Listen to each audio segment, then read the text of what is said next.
Murder کیا ہے تو اس کے ذہن میں ماں کے ذہن میں تھا کہ اس کے دوسرے خامند نے اس کے سگے بیٹے کو قتل کیا اور وہ کیس پرسو کرنے میں انٹرسٹڈ نہیں تھی. نہیں، وہ ہیزیٹیشن میں تھی، ہیزیٹیٹ کر رہی تھی کیونکہ وہ ہمارے ساتھ کوپریٹ نہیں کر رہی تھی.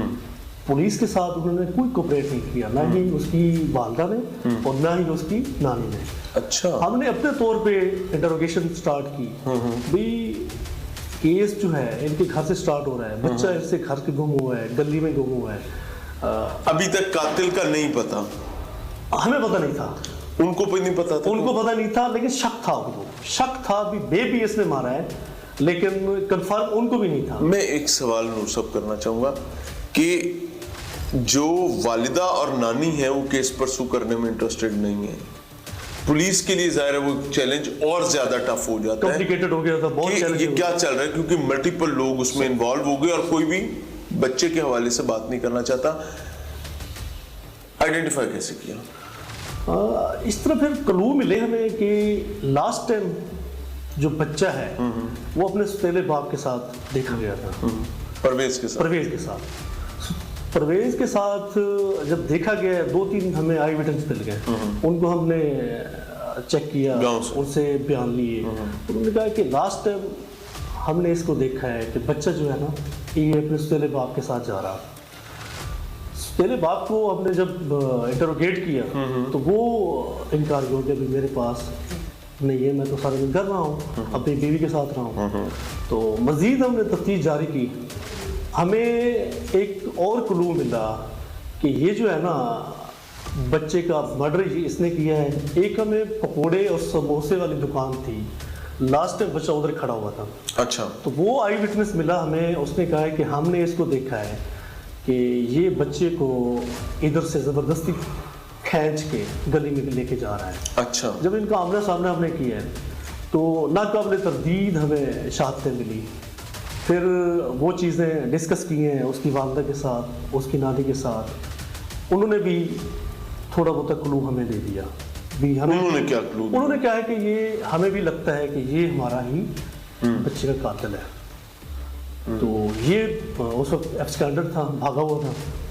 اس کو ہم نے ٹریس کیا، پکڑا اسے انٹروگیٹ کیا. تو جب آئی وٹنس اس کے سامنے پیش کیے، سامنے کیے، تو وہ ایڈمٹ کر گیا. اس کے علاوہ کوئی اور بات نہیں تھی. اس نے ایڈمٹ کیا کہ یہ مجھ سے غلطی ہو گئی ہے. کیوں مارا؟ اس کے 2-3 ریزن تھی اس نے بتائی ہیں. نمبر 1 ریزن بتائیے کہ میں نے ایک جو شادی کی تھی آسیہ بی بی سے، وہ اس سے بھاگ کی تھی. آسیہ نے بھاگ کر پرویز سے شادی کی ہے. ٹھیک ہے. اس پہ پہلے خامن سے بھاگ کے اس سے دونوں خاندان، پرویز کے والدین اور آسیہ کے خاندان، یہ دونوں ناخوش تھے اس پہ. انہوں نے اعتراض بھی کیے ہیں. جو آسیہ کے خاندان والے تھے وہ پرویز کو بھی ایکسیپٹ نہیں کرتے تھے. آسیہ پہ گالا گلوچ کرنا، اس پہ تشدد کرنا، جو ان کے رشتہ دار تھے، کزن تھے، وہ اکثر کرتے تھے. آسیہ کے ساتھ ایک نیگلیکٹڈ بیہیویئر تھا ان کا. اس پہ آسیہ کا والد فوت ہو چکا تھا، اس کا بھائی بھی نہیں تھا. وہ 2 بہنیں تھیں، یتیم بہنیں تھیں، دونوں میرڈ تھی. تو آسیہ اپنی والدہ کے ساتھ رہتی تھی.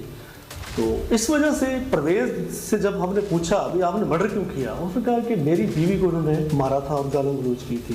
اور بیوی کو تو مارا، بیوی کو کے ساتھ تو جو جھگڑا ہوا، پرویز نے ہمسایوں کے گھر نظر ڈالی، جھگڑا ہوا، پرویز کی بیوی نے اپنے خامند کا ساتھ دیا اور دوسرے گھر کو گالی گلوچ کی، اور خامند نے اپنی ہی بیوی جو اس کی معاون و مددگار ہے اسی کا بچہ مار دیا. یہ کزن سے کیسا بدلا ہو گیا؟ یہ تو اپنے گھر سے بدلا ہو گیا. اس میں ہمارا جو معاشرہ ہے نا یہ بہت بگاڑ کا شکار ہو چکا ہے. ہم سوچتے ہیں کہ ہم یہ ایکٹ کر کے ہم دوسروں سے بدلہ لے لیں گے، اپنا بچہ مار. اب انہوں نے ایسے ہی کیا ہے. اس وحشی درندے نے اپنے ہی سوتیلے بیٹے کو مار کے اپنے دشمنوں سے بدلہ لینے کے لیے یہ وقوع ہے. نور خان صاحب، کوئی پیغام as a police officer, as a severe of the nation جو دینا چاہیں بروکن فیملیز کے بچوں کے تحفظ کے حوالے سے؟